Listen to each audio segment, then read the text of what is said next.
The eradication of polio has been the main humanitarian aim of Rotary for nearly 40 years.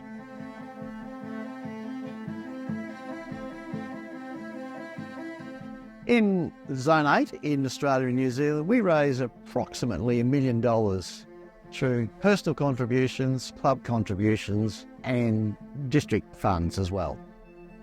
Rotarians feel that we actually made a promise to the children of the world back in the 80s to eradicate polio, and we are determined to keep that promise. Even though Australia and New Zealand have been polio-free since the 1970s, if we were to let our guard down, polio is only a plane flight away.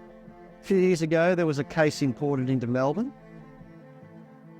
Unless we eradicate it from the rest of the world, there is a danger that it could come back, even in our Western societies, with relatively high immunisation rates. Today is a really important day to Rotarians because for the last 35 or 40 years, we've been working to eradicate polio around the world. Everybody, there's wonderful sausages down here, egg and bacon rolls. It's all for end polio.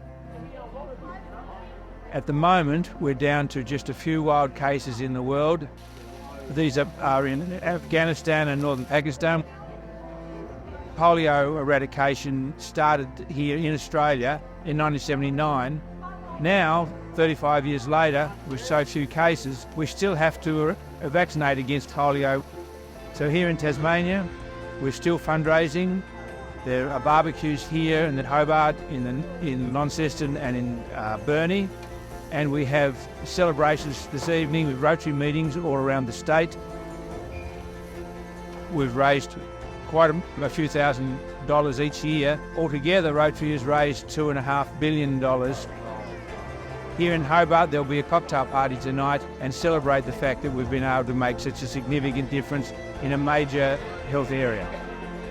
It is deeply personal for me, the ending of polio, because I was 15 months old when I contracted polio, and coming up in February, it'll be 70 years since my journey with polio began. So I have an intimate knowledge of how it works for many, many people, particularly those with paralytic polio, such as myself. I'm a mighty keen person to see it gone because I know just exactly what it means to future generations. And if we can eradicate it, well, the job's done. We have prevented it. And as such, we're now then in a position to say to the children of the world, which we've kept our promise.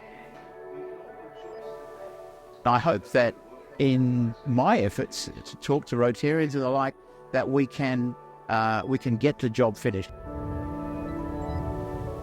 I'm a part of the Rotary Club of Claremont, and I've been living with polio for 70 years.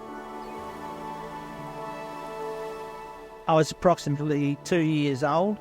This never really affected me too much. I've always been one to just keep on going ahead and forgetting about what I've got and just being an ordinary person. I'm a part of the Claremont Men's Shed. I was president of the Claremont Men's Shed. I quite enjoy coming down to the shed, although I don't do a lot of work anymore because balance is off, so I don't like using machinery. But I do enjoy the company, and that's the most important thing. When you've got fantastic friends around you, there's nothing you can't do.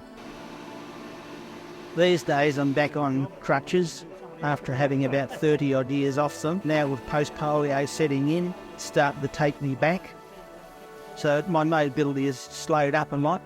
It's estimated there's something like 40,000 people in Australia who are living with the effects of polio, even today. What we need you to do now, as a Rotarian or as a friend of Rotary, is really get behind this campaign, the End Polio Now campaign. Stretch yourself that bit further. I encourage the whole community to get behind Rotary and trying to eradicate polio throughout the world. I would urge everyone to support Rotary in its efforts to eradicate polio. It's a simple way to donate. There's a website, rotary.org/donate. Any amount of money would be gratefully received because it will be going to an extremely good cause to help us free the world from polio and let children live free from this dreaded disease.